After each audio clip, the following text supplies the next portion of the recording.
Sa ngalan ng Ama at ng Anak at ng Espiritu Santo, Amen. ang pagpapala ng ating Panginoong Jesucristo, ang pag-ibig ng Diyos Ama, at ang pagkakaisa ng Espiritu Santo naway sumainyong lahat.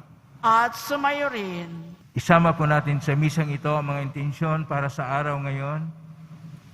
Ang inyong mga intensyon kay narito sa loob at sa labas ng Basilica Minor ng Itim na Nazareno ng Quiapo.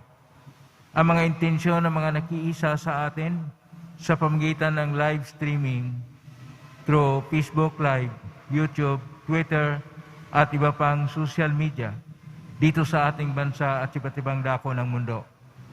Ang mga intensyon ng mga na-cross-posting ng mga chapels, groups at communities. Isama rin natin sa misang ito ang ating intensyon para sa isang matagumpay na paglakbay bilang simbahang sinodal. Mga kapatid, tinipon tayo bilang kaanib ng angkan ng Diyos, kaya dumulog tayo sa maying Panginoong nagpapatawad ng lubos. Sinugong tagapagpagaling sa mga nagsisisi, Panginoon, kaawaan mo kami. Panginoon, kaawaan mo kami. Dumating na tagapag-anyayang mga makasalanan ay magsisi, Kristo, kaawaan mo kami. Kristo, kaawaan mo kami. Nakaluklok ka sa kanan ng Diyos Ama para ipamagitan kami, Panginoon, kaawaan mo kami. Panginoon, kaawaan mo kami. Kaawaan tayo na makapangyarihang Diyos. Patawarin tayo sa ating mga kasalanan at patnubayan tayo sa buhay na walang hanggan. Amen. Manalangin tayo. Ama naming makapangyarihan, kami naway magkaroon ng pitagan at pagmamahal para aming magawang sambahin ang ngalan mo. Sapagkat sa mga pinatatag sa iyong pag-ibig, ikaw ay walang pinababayaang masadlak sa ligalig. Iniluluhog namin ito sa pamagitan ni Jesucristo kasama ng Espiritu Santo magpa sa walang hanggan. Amen. Magsiupo muna po ang lahat. Pagbasa mula sa ikalawang aklat ng mga hari. Noong mga araw na iyon, nilusob ni Haring Salmanasar ng Assyria ang Samaria at 3 taon itong kinubkob. Nang 9 na taon ng paghahari ni Oseas, ang Samaria ay sinakop ni Haring Salmanasar ng Assyria. Dinala niya bihag ang mga Israelita at ikinalat sa hala ng Habor o ilog ng Gosan at sa mga lungsod ng Medos. Nangyari ito sa mga Israelita sapagkat nagkasala sila sa Panginoon na nag-alis sa kanila sa Ehipto sa pagpapahirap sa kanila ng Haring Paraon. Sila'y naglingkod sa ibang Diyos at nakiayon sa kaugalian ng mga taong itinaboy ng Panginoon mula sa lupaing sinakop nila. Bukod dito, sumunod sila sa mga kaugaliang itinatag ng mga hari ng Israel. Dahil sa kasamaan nilang ito, ang Israel at ang Juda ay binalaan ng Panginoon sa pamamagitan ng mga propeta. Ganito ang ipinasabi niya, talikdan ninyo ang inyong mga kasamaan at mamuhay ayon sa kautusang ibinigay ko sa inyong mga ninuno sa pamamagitan ng mga propeta. Ngunit hindi nila ito pinansin. Sa halip, nagmatigas sila tulad ng kanilang mga ninuno na hindi nananalig sa Panginoon nilang Diyos. Ipinagwalang bahala nila ang kautusan, ang pakikipagtipan sa Panginoon ng kanilang mga ninuno at ang babala niya sa kanila. Kaya itinaboy silang lahat mula sa kanyang harapan, liban sa lipi ni Huda. Ang salita ng Diyos. Salamat sa Diyos. Poon, kami ay sagipin, kaawaan at kupkupin. Poon, kami ay sagipin, kaawaan at kupkupin. Kami iyong itinakwil, O Diyos, kami ay nilupig. Kami sana'y balikan mo kung ikaw man ay nagalit. Poon, kami ay sagipin, kaawaan at kupkupin. Yaong lupang sinaktan mo'y nanginginig na lupain.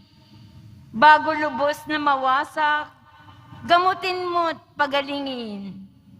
Labis na ang paghihirap nitong iyong mga lingkod. Lasing kaming langung-lango sa alak na iyong dulot. Poon, kami ay sagipin, kaawaan at kupkupin. Itinakwil mo ba kami? Kami ba ay iniwasan na? Paano ang hukbo namin? Sino ngayon ang sasama? O Diyos, kami tulungan mo laban sa aming kaaway, pagkat ang tulong ng tao ay wala ng kabuluhan. Poon, kami ay sagipin, kaawaan at kupkupin. Magsitayo na po ang lahat.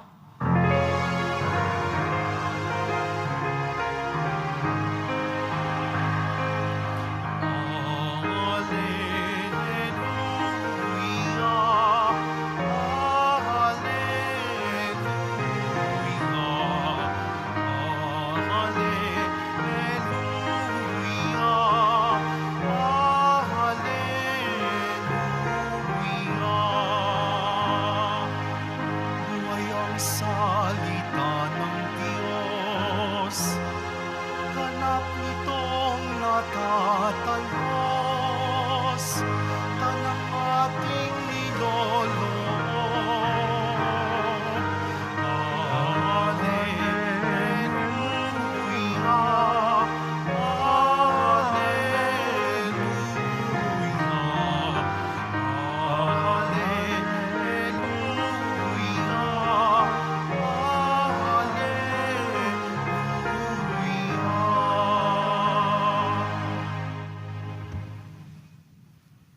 Sumainyo ang Panginoon. At sumayo rin. Ang mabuting balita ng Panginoon ayon kay San Mateo. Papuri sa iyo, Panginoon. Noong panahong yon, sinabi ni Jesus sa kanyang mga alagad, "Huwag ninyong hatulan ang inyong kapwa upang hindi kayo hatulan ng Diyos. Sapagkat hatulan kayo ng Diyos ayon sa hatol na inihahatol ninyo sa iba. Ang panukat ninyo sa iba ay siya rin ipanunukat sa inyo. Bakit mo nakikita ang puwing sa mata ng iyong kapatid, ngunit hindi mo pinapansin ang puwing mong gatahilan sa iyong mata?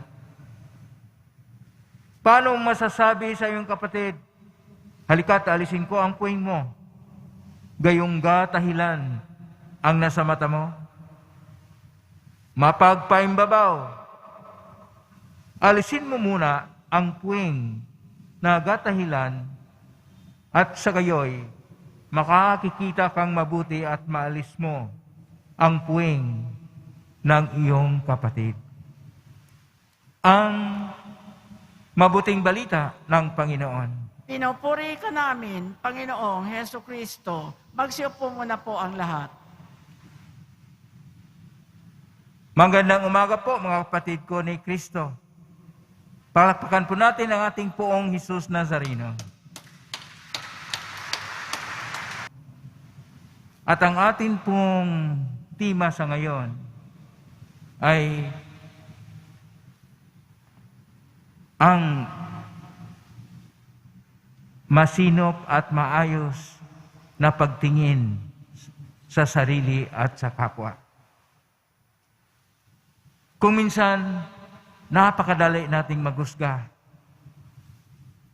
Kung minsan, kung ano-anong mga kritika ang ating ibinabato sa ating kapwa-tao.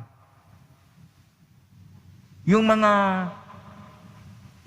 hindi natin nakikita sa ating sarili na ayaw natin at binubuhay natin at ayaw nating matanggap dahil nasanay na tayo sa ganyang kaugalian, ganyang kilos o ganyang mukha. Iyon naman ang ating binabato sa ating kapwa-tao upang sila'y laitin, upang sila'y kung ano-anong mga ibinabansag o mga salitang binabato sa kanila. Kaya, ang Diyos ay nagpaalala sa atin na tayo ay nilikha niya ayon sa kanyang larawan, ayon sa kanyang kawangis. Aklat ng Henesis, Kapitulo 1, versikulo 26. At dahil dito, dapat hindi tayo magkaroon ng masama na paghusga o pagtingin sa ating kapwa at magiging maritis, marisol o maripusa tayo sa isa't isa. Kaya sa ating unang pagbasa, sa pang-aklat ng mga hari, Kapitulo 17, versikulo 5 hanggang 18, nakalimutan na ng mga tao sa Israel ang paggawa at pag-isip at pagkaroon ng tumuhin at katayuan at panindigang mabuti, na dapat sila ay tumatalima sa kalooban ng Diyos, isabuhay ang kanilang tipan at ang mga kautusan na ibinigay sa kanila noong sila'y pinalaya mula sa pagkaalipin sa Ehipto at sila'y dinala sa lupang pangako sa Israel. Kaya dahil dito, tinuturuan sila ng leksyon na sila ay naging masama na sila'y nagsuporta sa mga pinuno nila na masama. Ang mga mabubuting tao, ayaw nilang suportahin. Ang mga masama na mga pinuno, ang kanilang sinusuporta at sila'y nagsamba ng Diyos-Diyosan at gumagawa ng ibang mga kaugaliang hindi ayon sa kalooban ng Diyos. Kaya sinalakay sila ni Haring Salmanaser ng Assyria kahit kakaunti ang kanyang mga dala na mga hukbo o mga sundalo, ay natalo ang Israel sapagkat sila ay nagkasala sa Diyos. Kapag ang mga tao ay pumipili ng mga masama na umuno sa kanila at magsuporta sa kanila, parusahan ng Diyos ang kaharian o ang bayan. At ito yung magsilbi na babala sa atin na kapag tayo ay pumipili na kung sino yung mamuno at yun ay hindi ayon sa kalooban ng Diyos, ang Diyos ay magpaalala sa atin. Tika muna, nakalimutan mo ang iyong ginagawa na tipan.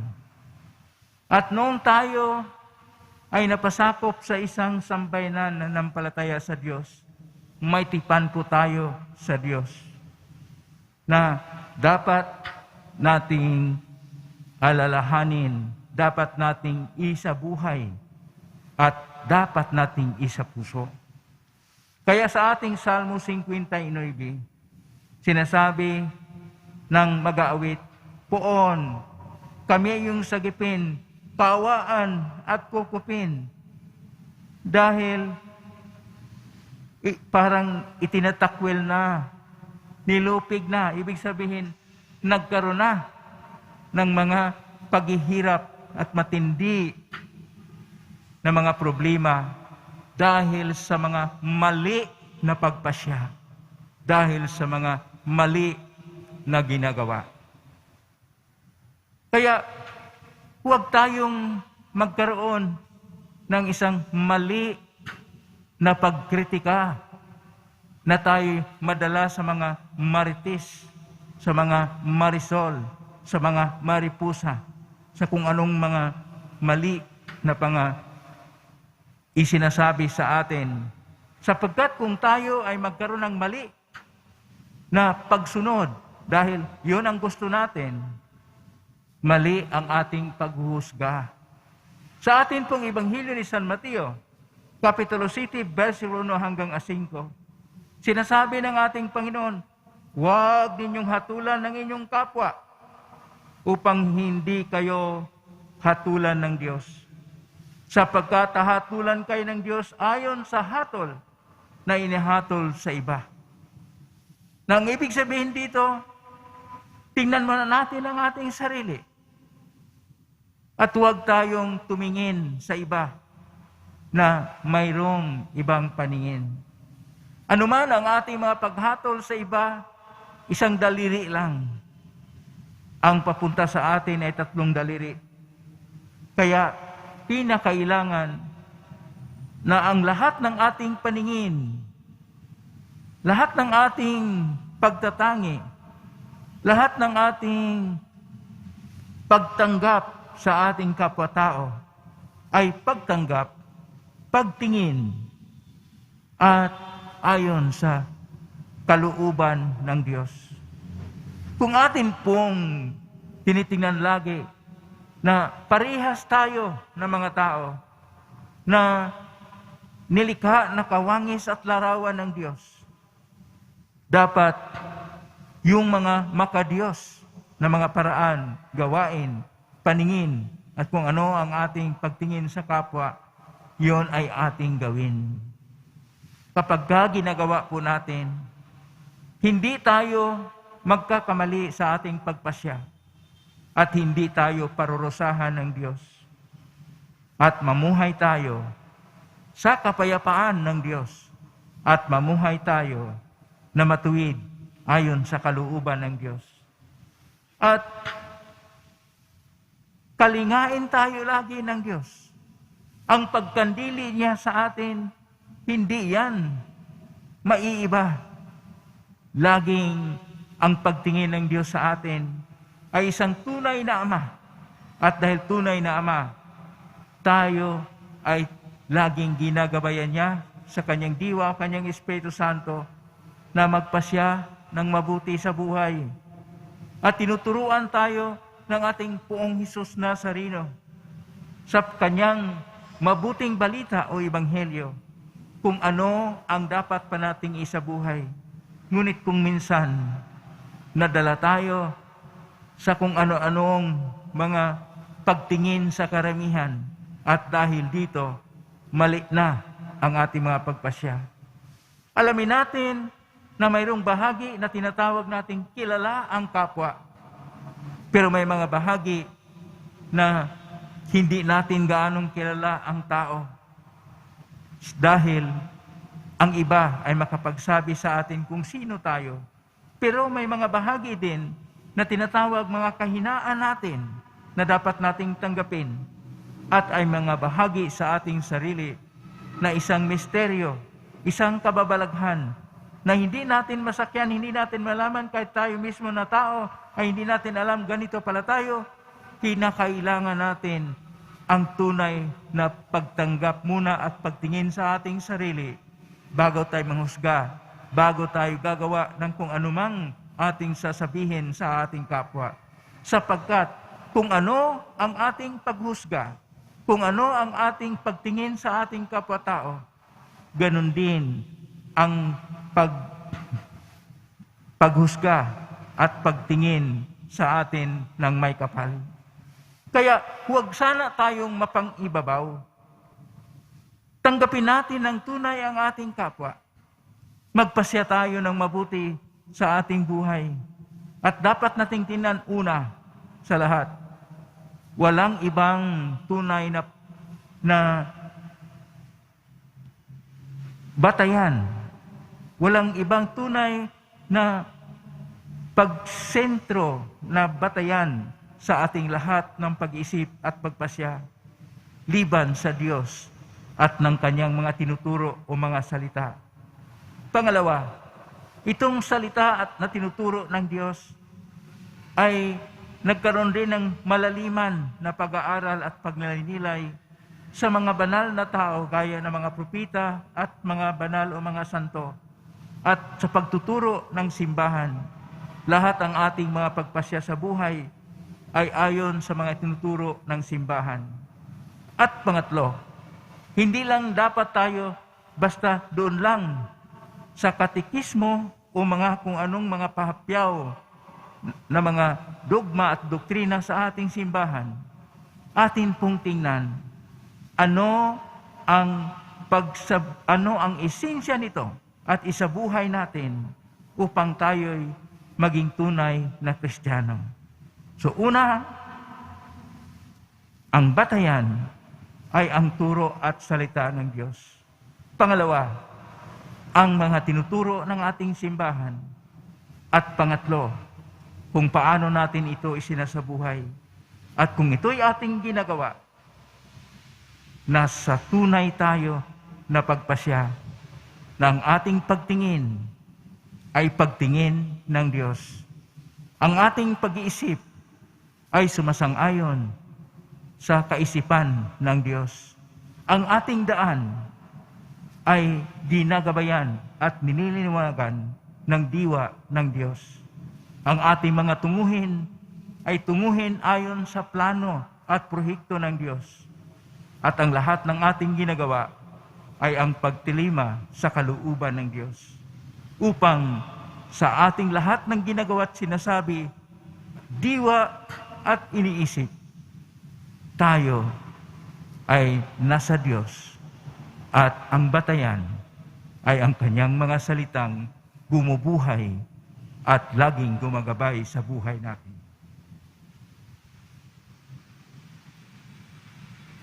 Magsitayo na po ang lahat.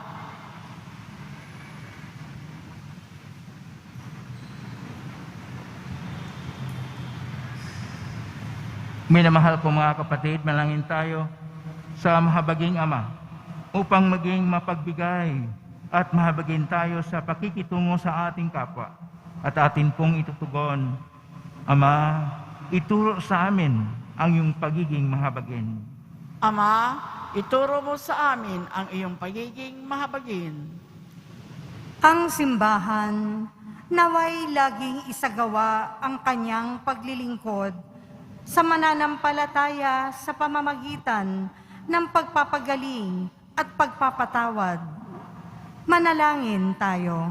Ama, ituro mo sa amin ang iyong pagiging mahabagin.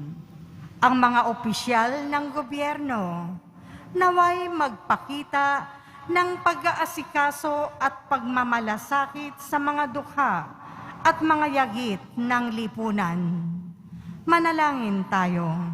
Ama, ituro mo sa amin ang iyong pagiging mahabagin.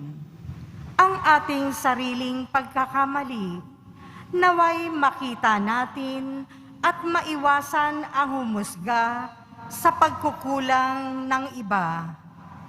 Manalangin tayo. Ama, ituro mo sa amin ang iyong pagiging mahabagin. Ang mga may sakit at mga nalulumbay at mga may kapansanan, naway makatagpo ng lakas at kagalingan. Manalangin tayo. Ama, ituro mo sa amin ang iyong pagiging mahabagin. Ang ating mga mahal na kamag-anak at kaibigang yumao, naway tumanggap ng kapayapaan at walang hanggang kaligayahan. Manalangin tayo.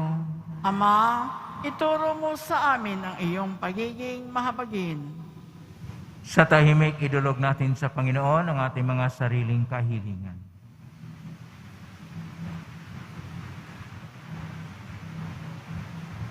Mahabaging Ama, dinadala namin sa iyo ang mga panalangin at bithiin na nagpapahayag ng aming pangangailangan at pag-asa. Naling namin ito sa pamagitan ni Kristong aming Panginoon. Amen.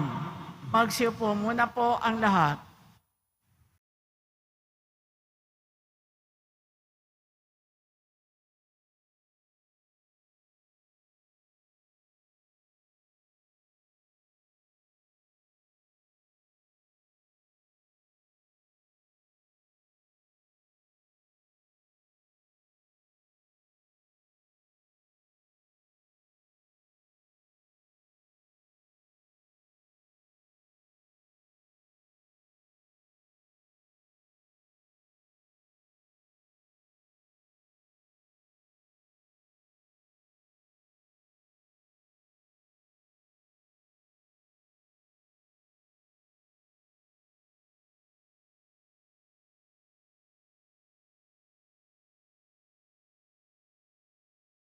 Magsitayo na po ang lahat.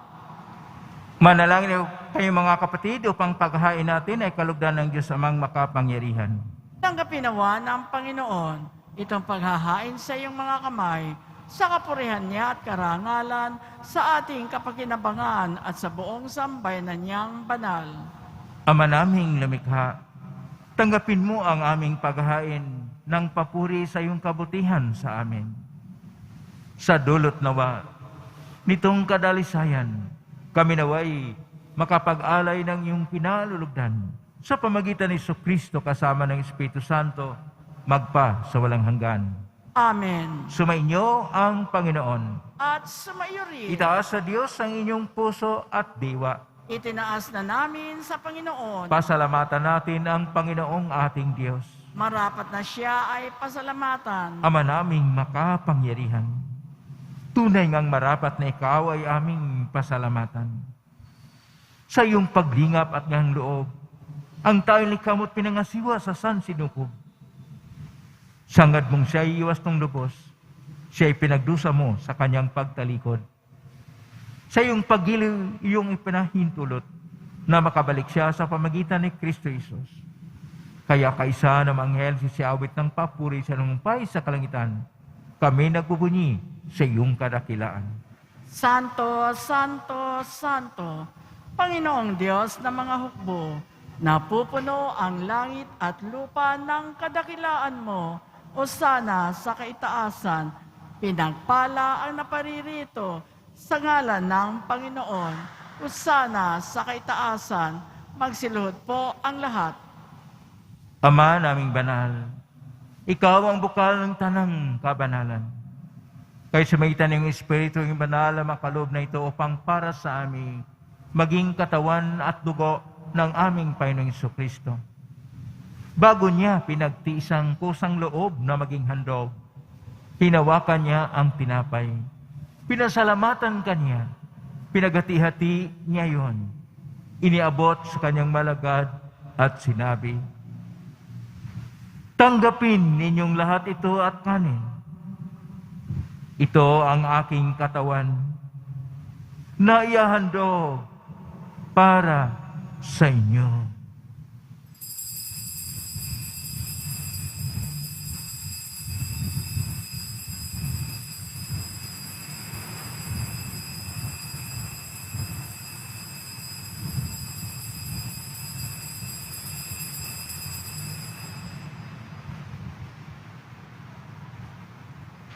Gayon din naman nung matapos ang hapunan, hinawakan niya ang kalis. Muli kanyang pinasalamatan. Inabot niya ang kalis sa kanyang malagad at sinabi, "Tanggapin ninyong lahat ito at inumin. Ito ang kalis ng aking dugo ng bago at walang hanggang tipan.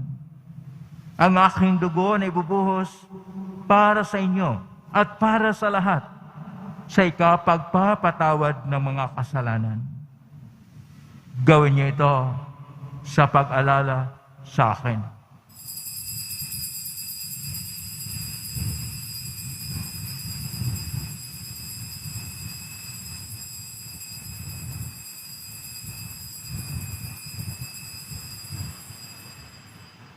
Magsitayo na po ang lahat. Ang misteryo ng pananampalataya. Si Kristo'y namatay, si Kristo'y nabuhay, si Kristo'y babalik sa wakas ng panahon. Ama, ginagawa namin ngayon ang pag-alala sa pagkamatay at muling pagkabuhay ng anak. Kaya't iniaalay namin sa iyo ang tinapay na nagbibigay buhay at ang kalis na nagkakaloob ng kaligtasan. Kami nagpapasalamat dahil kami narapat na tumayo sa harap mo para maglingkod sa iyo. Isinasamo namin kaming magsasalo-salo sa katawan at dugo ni Kristo ay mabuklod sa pagkaisa sa pamagitan ng Espiritu Santo. Ama, lingapin mong simbahang laganap sa buong daigdig. Pususin mo kami sa pag-ibig kaisa ng Francisco na aming Papa at ni Jose na aming Obispo at ng Tanang Kaparian. Alalahanin mo rin ang mga kapatid naming naimlay may pag-asang sila'y muling mabubuhay. Gayon din ang lahat ng mga pumanaw. Kaawaan mo sila at patuloyin sa iyong kaliwanagan. Kawan may dapatin kaming lahat na makasalo siyang buhay na walang wakas. Kaisa ng mahal na Birhen Maria na ina ng Diyos. Nang kabiyak ng puso niyang si San Jose. Kaisa ng mga apostol. Ni San Juan Bautista, ni San Roque, ni San Luis Ruiz de Manila, ni San Pedro Calungsod, at ng lahat ng mga banal na namuhay dito sa daigdig ng kalugod-lugod sa iyo. Maipagdiwang nawa namin ang pagpupuri sa ikararangal mo sa pamagitan ng anak na aming Panginoong Hesus Kristo.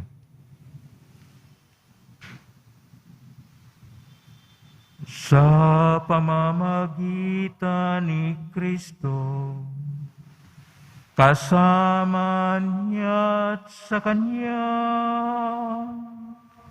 ang lahat ng parangal at papuri ay sa iyo, Diyos Amang makapangyarihan, kasama ng Espiritu Santo,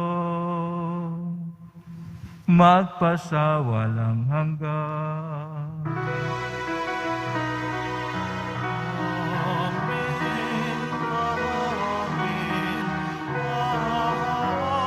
Amen. Amen. Sa tagubili na magaling na utos at turo ni Jesus na Panginoon natin at Diyos, ipahayag natin ng lakas loob.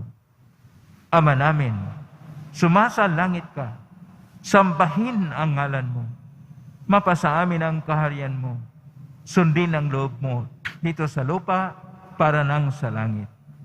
Bigyan mo kami ngayon ng aming kakanin sa araw-araw at patawarin mo kami sa aming mga sala para nang pagpapatawad namin sa nagkakasala sa amin at huwag mo kaming ipahintulot sa tukso at iadya mo kami sa lahat ng masama. Hinihiling namin kami adya sa lahat ng masama. Pagkalooban ng kapayapaan araw-araw. Iligtas sa kasalanan tila sa lahat ng kapahamakan. Samantalang aming pinanabikan ang dakilang araw ng pagpapahayag ng tagapagligtas naming si Jesucristo. Sapagkat iyo ang kaharian at ang kapangyarihan at ang kapurihan magpakailanman. Amen. Panginoong Jesucristo, sinabi mo sa mga apostol, kapayapaan ang iniiwan ko sa inyo, ang aking kapayapaan ay binibigay ko sa inyo. Tunghayan mo ang aming panampalataya at huwag ang aming pagkakasala. Pagkalooban mo kami ng kapayapaan at pagkakaisa ayon sa kalooban, kasama ng Espiritu Santo, magpa sa walang hanggan. Amen. Ang kapayapaan ng Panginoon ay laging sumainyo. At sumayo rin. Magbigay kayo ng kapayapaan sa isa't isa. May paansin. Kordero ng Diyos na nag-aalis ng mga kasalanan ng sanlibutan, maawa ka sa amin. Kordero ng Diyos na nag-aalis ng mga kasalanan ng sanlibutan, maawa ka sa amin. Kordero ng Diyos na nag-aalis ng mga kasalanan ng sanlibutan, ipagkaloob mo sa amin ang kapayapaan, magsiluhod po ang lahat. Ito ang kordero ng Diyos. Ito ang nag-aalis ng mga kasalanan ng sanlibutan. Mapalad ang mga inanyayahan sa piging ng kordero. Panginoon, hindi ako karapat-dapat na magpatuloy sa iyo, ngunit sa isang salita mo lamang ay gagaling na ako. Katawan ni Kristo. Amen.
Magsitayo na po ang lahat. Manalangin tayo. Ama naming mapagmahal, kaming nakinabang sa katawan at dugo ng anak ay sumasamo sa iyong habag upang ang aming taimtim na ginanap ay maging pagtanggap namin sa tiyak mong pagliligtas. Sa pamagitan ni Kristo kasama ng Espiritu Santo, magpa sa walang hanggan. Amen. Ngayon na po ang pagbasbas. Mangyari po lamang itaas bagya mga bagay-bagay na pabasbasan.